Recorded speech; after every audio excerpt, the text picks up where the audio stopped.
सुनर, मर्द के जात बड़ा होले छछूनर। आपन में हार होके कितना भी सुनर, बाकी दूसरा के कोठी में हरबे करी। जब मरद से हो जब मरद से में हरी लड़बे करी तब तार मजा बहरी मरबे करी।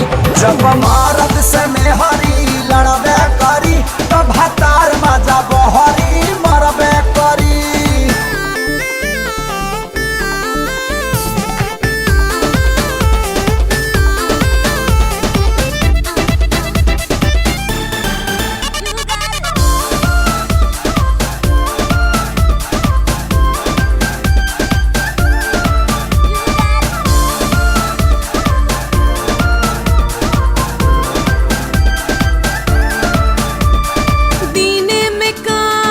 रात में आराम करब तो काहे ना लड़ब। कहाँ से आई मेरा मलाई जबरानी कमबे न करब।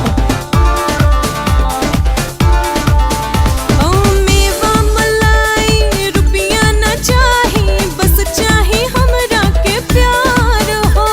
प्यार से गोरी पेटवान भारी जबले न मिली आहार हो। ऐसन बतिया से गेहूं भी जरबे करी। जब मरद से हो जब मरद से में हरी लड़बे करी तब तार मजा बहरी मरबे करी। जब मरद से में हरी लड़बे करी तब तार मजा बहरी मरबे करी।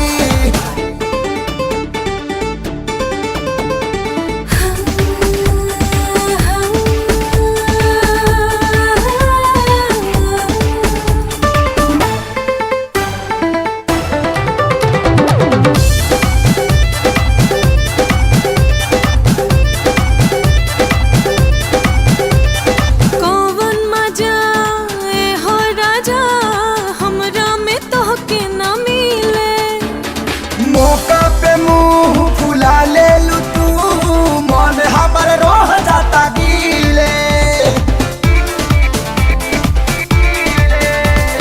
खातू कसम में हो सनम, दिखवा ना दूसरा के ओरी। रुसिहाना तू दांत पिसिहाना तू, जब हम करब जोरा जोरी। टाइम देबा तो सब कुछ करबे करी। जब मरद से में हरी लड़बे करी तब तार मजा बहरी मरबे करी। जब मरद से में हरी लड़बे करी तब तार मजा